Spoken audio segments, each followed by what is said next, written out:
whenever I press the power button and Google or Gemini opens up, so I can't turn off from here.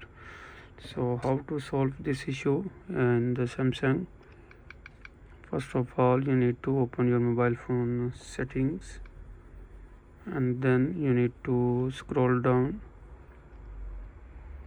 and you have to open advanced features, and in advanced features you will see here side button, and in the side button you will see double press or long press. So if you click on long press, you will see Google Assistant or power off menu.